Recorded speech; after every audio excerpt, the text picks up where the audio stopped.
చూస్ country delight, live better. ఇప్పుడే country delight app ని download చేసుకోండి. పెద్దలు కుదిర్చిన పెళ్లి బంధువుల సమక్షంలో అంగరంగ వైభవంగా జరిగింది. కొత్త జంట హనీమూన్ కోసం బయలుదేరారు. 2 రోజుల వరకు పేరెంట్స్ తో మాట్లాడిన ఈ జంట హఠాత్తుగా దృశ్యమయ్యారు. ఫోన్లు స్విచ్ ఆఫ్ వస్తున్నాయి. ఇంతకీ ఆ జంట ఏమైనట్లు?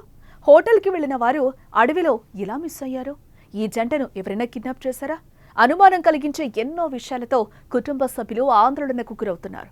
ఈ ఘటన మధ్యప్రదేశ్లోని ఇండోర్లో చోటు చేసుకుంది. మధ్యప్రదేశ్లోని ఇండోర్కు చెందిన రాజా రఘువంశీ బిజినెస్ మ్యాన్ కి సోనం అనే యువతితో మే 11వ తేదీన వివాహమైంది. కొత్త జంట ఈ నెల 20న హనీమూన్ కోసం బయలుదేరారు. మొదట గువహాటీ మీదుగా షిల్లాంగ్ వెళ్లారు. గువహాటీలో కామాఖ్య అమ్మవారిని దర్శనం కూడా చేసుకున్నారు. తర్వాత మరికొన్ని ప్రదేశాలు చూసి ఎంజాయ్ చేశారు. అప్పటి వరకు రాజా తన తల్లి రీనాతో మాట్లాడుతూ వచ్చాడు. ఈ జంట చిరపుంజికి వెళ్తామని చెప్పారు. షిల్లాంగ్ నుంచి 60 కిలోమీటర్ల దూరంలో ఉన్న చిరపుంజిలోని సోహ్రాకు వెళ్లడానికి స్థానికంగా బైక్స్ రెంట్కి ఇచ్చే షాప్కి వెళ్లి యాక్టివా బుక్ చేసుకున్నారు. చిరపుంజిలోని సోహ్రాకు వెళ్లాలంటే దట్టమైన అటవీ ప్రాంతం గుండా వెళ్లాలి. ఇక్కడే ట్విస్ట్ చోటు చేసుకుంది. సోహ్రిం అనే గ్రామానికి దగ్గరలో ఈ జంటకు సంబంధించిన యాక్టివా కింద పడిపోయి ఉంది. దంపతులు కనిపించకుండా పోయారు.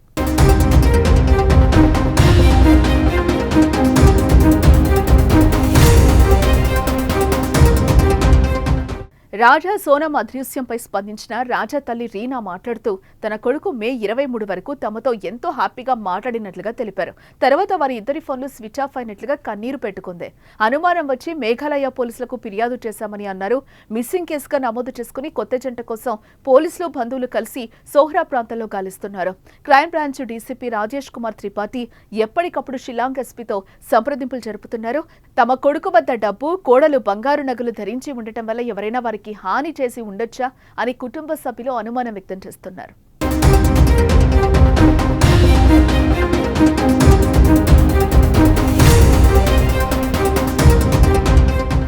ఇదిలా ఉంటే ఈ జంట దట్టమైన అటవీ ప్రాంతంలో అదృశ్యమయ్యారు. అడవిలో దట్టంగా చెట్లు, లోతైన లోయలుండటంతో గాలింపు కష్టంగా మారాయని అన్నారు. కొత్త జంట చివరి లొకేషన్ ఓస్టా హిల్లో చూపిస్తుంది. అయితే ఇక్కడ గతంలో 2 జంటలు అదృశ్యమైనట్లుగా రికార్డుంది. అంతేకాదు ఓ రిసార్ట్కు క్రిమినల్ బ్యాక్గ్రౌండ్ కూడా ఉంది. అక్కడ సిబ్బందిని కూడా పోలీసులు ఎంక్వైరీ చేస్తున్నామని పోలీసులు తెలిపారు. మంగళవారం ఇండోర్ ముఖ్యమంత్రి డాక్టర్ మోహన్ యాదవ్ ఈ సంఘటన గురించి మేఘాలయ సీఎం సంగ్మాతో మాట్లాడారు. పోలీసులను యాక్టివ్గా ఉండాలని ఆదేశాలు జారీ చేశారు. ప్రస్తుతం స్థానిక పోలీసులు ఆ జంట కోసం గాలింపులో బిజీగా ఉన్నారు. పెళ్లై పట్టుమని 1 వారం రోజులు కూడా కాలేదు. సంతోషంగా ఉండాల్సిన ఆ కుటుంబంలో కొత్త జంట అదృశ్యం ఆందోళన కలిగిస్తోంది.